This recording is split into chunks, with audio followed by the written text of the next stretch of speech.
Hello guys, welcome back to our channel multi degree education. आज की video में हम बात करने वाले हैं जेएनयू 2024 के overview, application form, admit card, syllabus, exam pattern और भी बहुत सारे डिटेल्स के रिगार्डिंग में बात करेंगे। तो चलिए इसी के साथ एक वीडियो को स्टार्ट करते हैं। सबसे पहले इसका ओवरव्यू देख लेते हैं। एग्जाम का नेम है JNU, Jawaharlal Nehru university.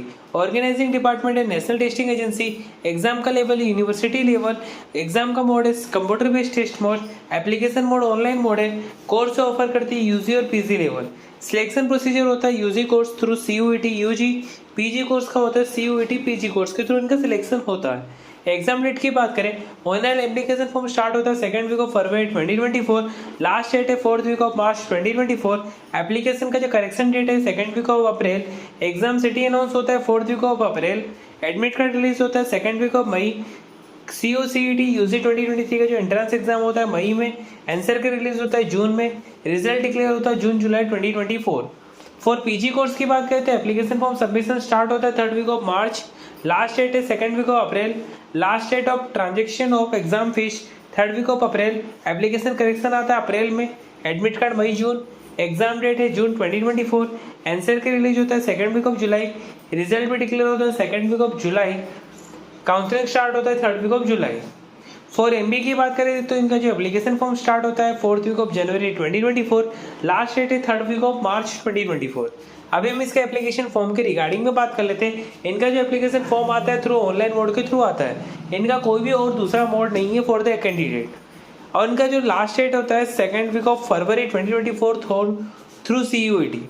Application form भरते टाइम, रजिस्ट्रेशन करते टाइम आपको name, father's name, date of birth, आपको सारी चीज़ें करेक्टली और वैलिड तरीके से फुलफिल करनी पड़ेगी।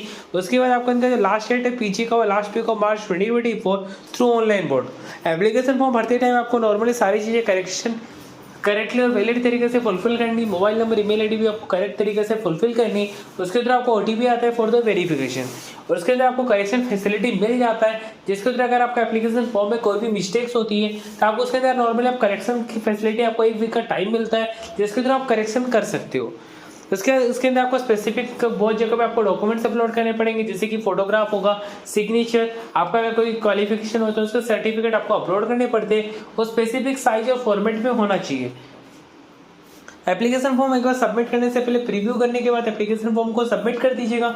सबमिट करने के बाद नॉर्मल आप प्रिंट आउट निकाल सकते हो फॉर ए फ्यूचर रेफरेंस के लिए। एप्लीकेशन फीस की बात करें, इनका जो एप्लीकेशन फीस है वो ऑनलाइन मोड के थ्रू होता है। तो इनका जो ऑनलाइन मोड के थ्रू होता है तो इनका जो पेमेंट गेटवे वो SBI, syndicate, Paytm payment bank के थ्रू पेमेंट कर सकते हो। Debit card, credit card, net banking और UPI के थ्रू भी पेमेंट कर सकते हो। फॉर यूजी कोर्स की बात करें, CUT यूजी के लिए अगर आप 3 सब्जेक्ट के लिए कर रहे हो तो जनरल के लिए 750 रुपये, OBC के लिए 700 रुपये, SC ST PWBD के लिए 650, अप टू 7 सब्जेक्ट जनरल के लिए 1500, OBC के लिए 1400, SC ST PWD के लिए 1300 रुपये, अप टू 10 सब्जेक्ट जनरल के लिए 1750, OBC के लिए 1650, SC ST के लिए 1550। एक बात बता दें, इनका जो एप्लीकेशन फीस है वो नॉन रिफंडेबल है। अभी हम बात करते हैं फॉर पीजी कोर्स की बात करते हैं। जनरल कैटेगरी का जो है विद इन इंडिया और आउटसाइड इंडिया के बारे में बात करेंगे। पहले हम विद इन इंडिया की बात करते हैं। जनरल कैटेगरी का जो एप्लीकेशन फीस है फॉर 3 टेस्ट पेपर वो है 1000 रुपये। अगर आप पेन पेपर में दोगे तो 500 रुपये, आउटसाइड इंडिया 5000 रुपये और फिक्स है। OBC के लिए 800 रुपये with 3 test papers, pen paper में देना तो 400 रुपये। SC ST का 750 रुपये विद एप्लीकेशन फीस भी आ जाता है उसके टेस्ट पेपर के साथ। अगर आपको पेन पेपर में देना तो 400 रुपये, PWBD का जो है 700 रुपये और 400 रुपये पेन पेपर में देना हो तो। आप कैसे अप्लाई कर सकते हो JNU 2024 के लिए? सबसे पहले उनके ऑफिशियल वेबसाइट में जाना पड़ेगा। वहाँ पे आपको ऑनलाइन रजिस्ट्रेशन की लिंक दिखेगी।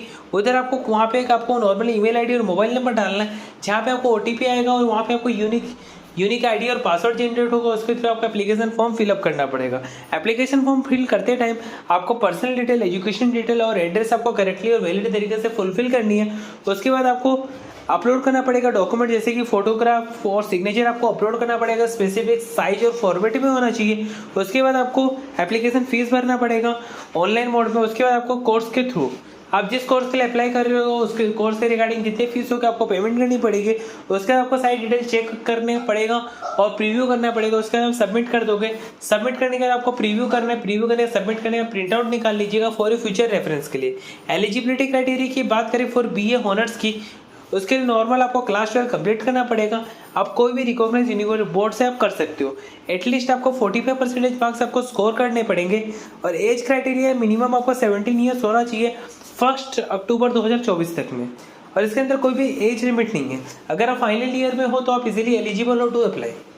फॉर एमए प्रोग्राम के लिए नॉर्मल आपको बैचलर डिग्री कंप्लीट करना पड़ेगा। आप कोई भी स्ट्रीम से कर सकते हो। एटलीस्ट आपको 55% मार्क्स स्कोर करने पड़ेंगे तो ही आप अप्लाई कर सकते हो। फॉर एमटेक की बात करें, फॉर स्टेटिस्टिकल कंप्यूटिंग की, उसके लिए आपको नॉर्मल बैचलर और मास्टर डिग्री कंप्लीट करना पड़ेगा। आप कोई भी स्ट्रीम से कर सकते हो, इससे कोई इशू नहीं है। पर मास्टर डिग्री में जाओगे तो उसका मैंडेटरी सब्जेक्ट है mathematics, computer science, statistic, operational research, और कोई भी आप अगर साइंस ब्रांच से अगर आप किए तो भी आप इजीली अप्लाई कर सकते हो। एटलीस्ट आपको 55% मार्क्स आने चाहिए तो ही आप अप्लाई कर सकते हो। फॉर एमसीए की बात करें तो आपको बैचलर डिग्री कंप्लीट करना पड़ेगा इन बीसीए, तो ही आप अप्लाई कर सकते हो। इसके अंदर मैथमेटिक्स होना चाहिए ऐसा मैंडेटरी सब्जेक्ट। एटलीस्ट आपको 55% मार्क्स स्कोर करने पड़ेंगे तो ही आप अप्लाई कर सकते हो।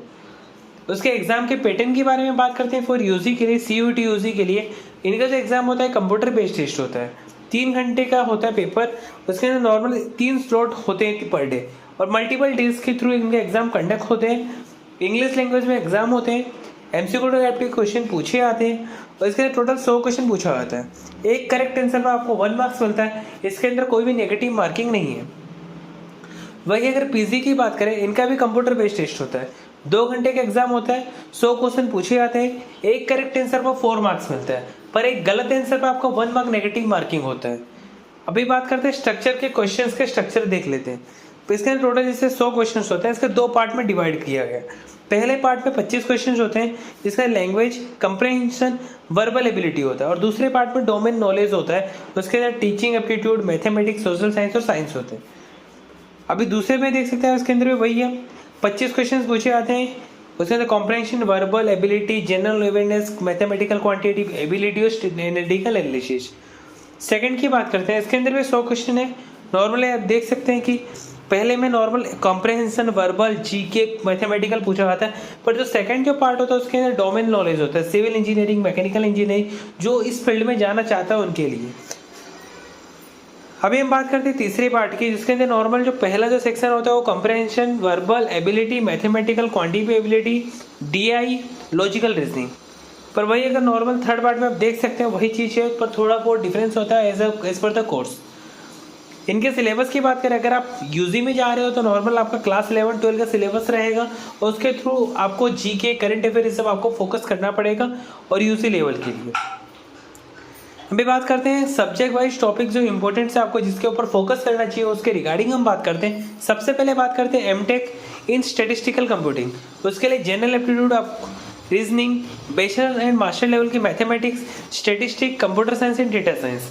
एम एंड इकोनॉमिक्स, उसके अंदर आपको जो टॉपिक्स को फोकस करना चाहिए वो है micro economics, descriptive statistic, problem of economic history, under development and growth. MC के लिए जो टॉपिक है वो एक general aptitude, reasoning, mathematics and computer science. BA honours first year में इन फॉरेन लैंग्वेज, उनके लिए नॉर्मल क्वेश्चंस पूछे जाते हैं वो general knowledge, artificial language, short ऐसे आना चाहिए issue related to the subject. आप जिस सब्जेक्ट में अप्लाई कर रहे हो उस सब्जेक्ट के रिगार्डिंग कोई भी एक टॉपिक दे दिया जाएगा तो इसके अंदर आपको उसकी इशू बताने पड़ेंगे, वो भी शॉर्ट में बताना पड़ेगा और उसके ऐसे में कन्वर्ट करके आपको शॉर्ट ऐसे बताना पड़ेगा। इसके रिगार्डिंग हमको कोई भी लेटेस्ट अपडेट मिल जाती है हम आपको न्यू वीडियो के थ्रू आपको अपडेट कर देंगे। तो चलिए इसी के साथ इस वीडियो को एंड करते हैं। आपको वीडियो अच्छी लगी तो वीडियो को लाइक करके चैनल को सब्सक्राइब कर देना ताकि अगली वीडियो की नोटिफिकेशन सबसे पहले आप तक पहुंच सके। Thanks for watching my video.